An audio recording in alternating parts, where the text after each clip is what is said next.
Hi friends, ഇന്ന് നമുക്ക് നല്ല നാടൻ സ്റ്റൈലിൽ എങ്ങനെയാണ് കൂന്തൽ റോസ്റ്റ് ചെയ്യുന്നതെന്ന് നോക്കിയാലോ. വീഡിയോയിലേക്ക് പോകുന്നതിന് മുന്നേ എൻ്റെ ചാനൽ ഇതുവരെ സബ്സ്ക്രൈബ് ചെയ്യാതെ ആരെങ്കിലും ഉണ്ടെങ്കിൽ ഒന്ന് സബ്സ്ക്രൈബ് ചെയ്ത് സപ്പോർട്ട് ചെയ്യണേ.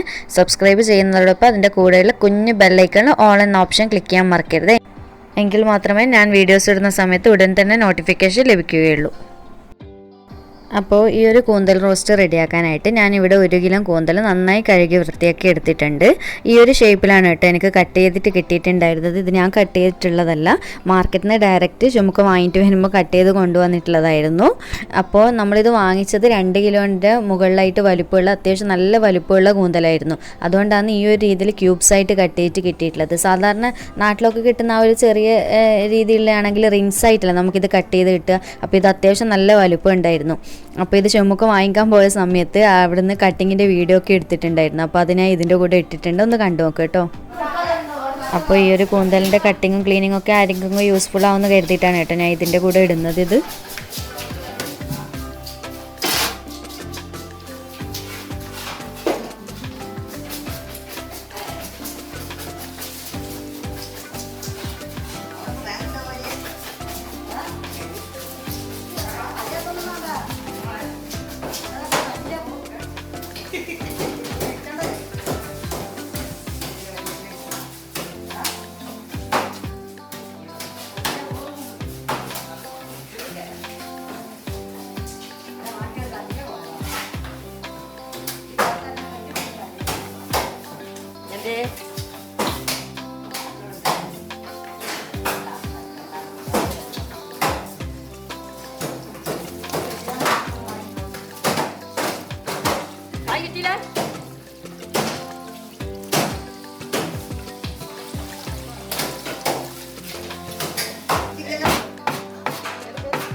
അപ്പോൾ നിങ്ങൾ കൂന്തലിൻ്റെ കട്ടിങ് ക്ലീനിങ് ഒക്കെ കണ്ടില്ലേ.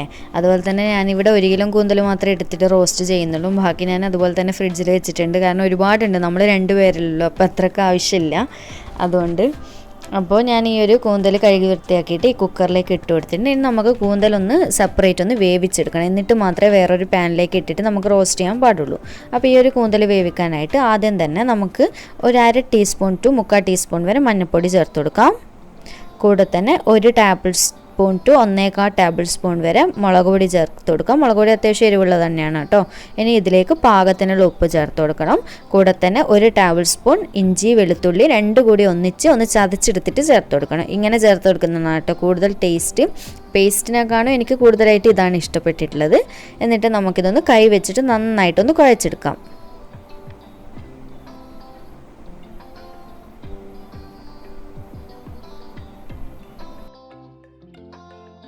ഇനി നമുക്കിതിലേക്ക് കുറച്ച് കറിവേപ്പില ചേർത്ത് കൊടുക്കാം. കൂടെ തന്നെ കുറച്ച് വെള്ളം, ഈ കൂന്തലൊന്ന് വെന്ത് കിട്ടാൻ ആവശ്യമായിട്ടുള്ള വെള്ളവും ചേർത്ത് കൊടുക്കാം.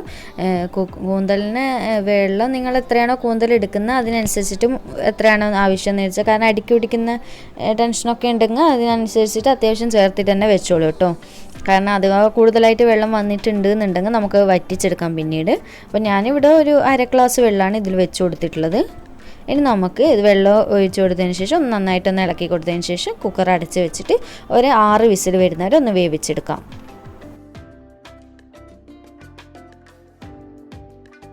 അപ്പോൾ കുക്കർ ഒരു 6 വിസിൽ അടിച്ചതിന് ശേഷം ഞാൻ ഗ്യാസ് ഓഫ് ചെയ്ത് കൊടുത്തിട്ടുണ്ട്. ഇനി നമുക്ക് ഇതിനായിട്ട് ആവശ്യമായിട്ടുള്ള കൂന്തലൊന്ന് റോസ്റ്റ് എടുക്കാൻ ആവശ്യമായിട്ടുള്ള സവാളയൊന്ന് വഴറ്റിയെടുക്കാം. അതിനായിട്ട് ഞാനിവിടെ ഒരു പാനിൽ 2 ടേബിൾ സ്പൂൺ വെളിച്ചെണ്ണ ഒഴിച്ച് കൊടുത്തിട്ടുണ്ട്. വെളിച്ചെണ്ണയാണ് കേട്ടോ ഈ ഒരു നാടൻ രീതിയിൽ റോസ്റ്റ് ചെയ്തെടുക്കുമ്പോൾ ടേസ്റ്റ്.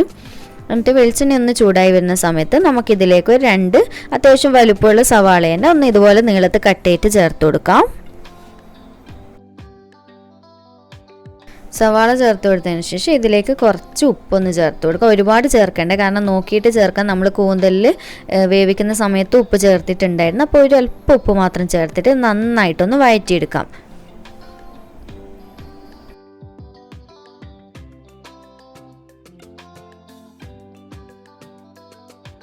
ഇപ്പം നമ്മുടെ സവാള അത്യാവശ്യം നന്നായിട്ട് വഴന്ന് വന്നിട്ടുണ്ട്, ചെറുതായിട്ടൊരു ബ്രൗൺ കളറൊക്കെ ആയി വന്നിട്ടുണ്ട്. ഇനി നമുക്ക് ഇതിലേക്ക് 1 ടേബിൾ സ്പൂൺ കൂടി ഇഞ്ചി വെളുത്തുള്ളി ചതച്ചത് ചേർത്ത് കൊടുക്കാം. നേരത്തെ നമ്മൾ 1 ടേബിൾ സ്പൂണാണ് ചേർത്തിട്ടുള്ളത്, ഇപ്പം വീണ്ടും 1 ടേബിൾ സ്പൂൺ കൂടി ചതച്ചിട്ട് ചേർത്ത് കൊടുക്കാം. ഇഞ്ചി വെളുത്തുള്ളി ചേർത്തതിന് ശേഷം ഒന്ന് ചെറുതായിട്ട് ഇതുപോലെ ഒന്ന് ഇളക്കി കൊടുത്തിട്ട് നമുക്ക് ഇതിലേക്ക് എരിവിന് ആവശ്യമായിട്ടുള്ള പച്ചമുളക് ചേർത്ത് കൊടുക്കുക. ഞാനിവിടെ 3 പച്ചമുളകാണ് കേട്ടോ ഒന്ന് നീളത്ത് കട്ട് ചെയ്തിട്ട് ചേർത്ത് കൊടുക്കുന്നത്. നിങ്ങളുടെ എരിവിനനുസരിച്ചിട്ട് മാറ്റം വരുത്തണേ, കാരണം അത്യാവശ്യം നമ്മൾ വേവിക്കുന്ന സമയത്ത് എരിവൊക്കെ ഇട്ടിട്ടുണ്ട്. അപ്പോൾ അതിനനുസരിച്ചിട്ട് നോക്കിയിട്ട് മാത്രം എല്ലാ ഇൻഗ്രീഡിയൻസിലും മാറ്റം വരുത്തണേ. ഇനി ഇഞ്ചി വെളുത്തുള്ളി പച്ചമുളകിൻ്റെ ഒക്കെ പച്ചമണം മാറി കിട്ടുന്നവരെ നന്നായിട്ടൊന്ന് ഇളക്കി വഴറ്റി കൊടുക്കുക. ഈ ഒരു സമയത്ത് ലോ ഫ്ലെയിമിലിട്ടിട്ട് വേണം കേട്ടോ വഴറ്റി കൊടുക്കാനായിട്ട്.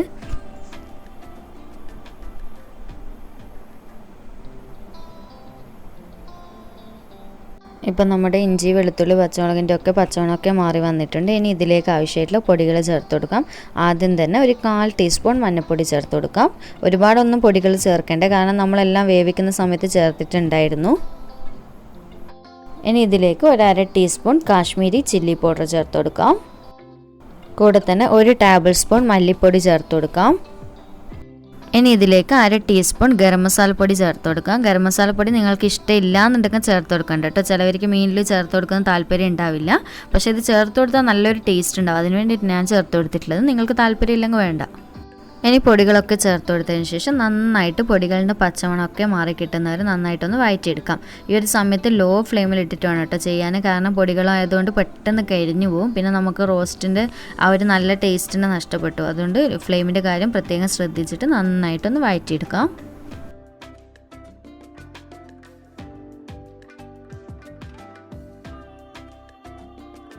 ഇപ്പോൾ നമ്മുടെ പൊടികളുടെ പച്ചമണമൊക്കെ മാറി വന്നിട്ടുണ്ട്. ഇനി നമുക്ക് ഇതിലേക്ക് നമ്മൾ വേവിച്ച് വെച്ചിട്ടുള്ള കൂന്തൽ, ഇപ്പം കണ്ടില്ല അത്യാവശ്യം നന്നായിട്ട് വെന്ത് വന്നിട്ടുണ്ട്. കൂന്തലിൻ്റെ വെള്ളം മാത്രം ഇതിൽ ഈ ഒരു സമയത്ത് ഒഴിച്ചു കൊടുക്കാം.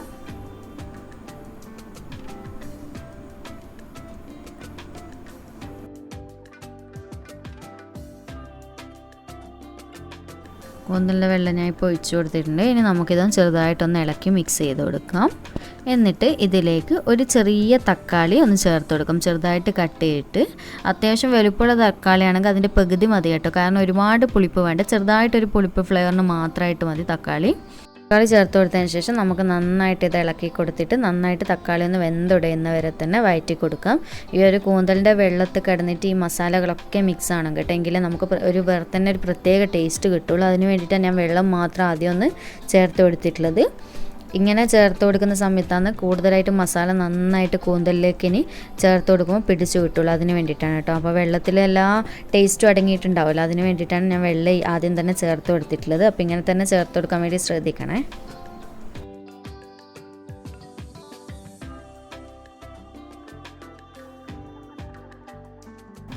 ഇനി തക്കാളിയിൽ ഇപ്പം അത്യാവശ്യം നന്നായിട്ട് വെന്ത് വന്നിട്ടുണ്ട്. ഇനി ഇതിലേക്ക് നമ്മൾ നേരത്തെ റെഡിയാക്കി വെച്ചിട്ടുള്ള കൂന്തൽ ചേർത്ത് കൊടുക്കാം. കൂന്തൽ ചേർത്ത് കൊടുത്തതിന് ശേഷം നമുക്കിത് നന്നായിട്ട് ഇളക്കിയിട്ട് മിക്സ് ചെയ്ത് കൊടുക്കാം. ഈ മസാലയിലേക്ക് കൂന്തലിൻ്റെ എല്ലാ ഭാഗത്തും മസാല പിടിച്ച് കിട്ടുന്ന രീതിയിൽ തന്നെ നന്നായിട്ട് മിക്സ് ചെയ്ത് കൊടുക്കണം കേട്ടോ. ഇപ്പം ഞാൻ നന്നായിട്ട് ഇത് മിക്സ് ചെയ്ത് കൊടുത്തിട്ടുണ്ട്. ഇനി നമുക്ക് ഇതിലേക്ക് ഒരു 3/4 ടീസ്പൂൺ ചെറിയ ജീരകത്തിൻ്റെ പൊടി ചേർത്ത് കൊടുക്കാം. ഈ ഒരു പൊടി ചേർത്ത് കൊടുക്കുമ്പോൾ കൂന്തൽ റോസ്റ്റിന് നല്ലൊരു ഫ്ലേവർ ഉണ്ടാവും കേട്ടോ, പ്രത്യേക ഫ്ലേവർ തന്നെ ഉണ്ടാവും. അപ്പോൾ ചിലവർക്ക് ഇതിൻ്റെ ഫ്ലേവർ ഇഷ്ടമില്ല എന്നുണ്ടെങ്കിൽ ഇത് സ്കിപ്പ് ചെയ്തോളൂ കേട്ടോ, കുഴപ്പമൊന്നുമില്ല. എന്നാൽ നല്ലൊരു വെറൈറ്റി ഫ്ലേവർ തന്നെ ഉണ്ടാവും ഇത് ചേർത്ത് കൊടുക്കുമ്പോൾ. ഇനി നമുക്ക് ഇതിലേക്ക് 1/2 ടീസ്പൂൺ വരെ കുരുമുളക് പൊടി ചേർത്ത് കൊടുക്കാം. കുരുമുളക് പൊടി എരിവിനനുസരിച്ചിട്ട് മാറ്റം വരുത്തണേ, കാരണം നമ്മൾ ആദ്യം വേവിക്കുന്ന സമയത്തൊക്കെ ഒരുപാട് മുളക് പൊടിയൊക്കെ ഇട്ടിട്ടുണ്ടായിരുന്നു. അപ്പോൾ അതിനൊക്കെ ബാലൻസ് ചെയ്യുന്ന രീതിയിൽ മാത്രം ചേർത്ത് കൊടുക്കാം. അതുമാത്രമല്ല ഈ കുരുമുളക് പൊടി ഇതിൽ സ്കിപ്പ് ചെയ്യാതെ ചേർത്ത് കൊടുക്കണം, എങ്കിലേ ആ ഒരു നാടൻ ടേസ്റ്റ് കിട്ടുള്ളൂ. പൊടികൾ ചേർത്ത് കൊടുത്തതിന് ശേഷം ലോ ഫ്ലെയിമിലിട്ടിട്ട് ഇതുപോലെ തന്നെ നന്നായിട്ടൊന്ന് ഇളക്കി കൊടുത്തിട്ട് ഒരു 5 മിനിറ്റോളം ഈ ഒരു പൊടികളൊക്കെ ഇതിലൊക്കെ പിടിച്ച് കിട്ടുന്ന രീതിയിൽ ഒന്ന് വെച്ച് കൊടുക്കാം. എന്നിട്ട് ഫ്ലെയിം ഓഫ് ചെയ്യാം.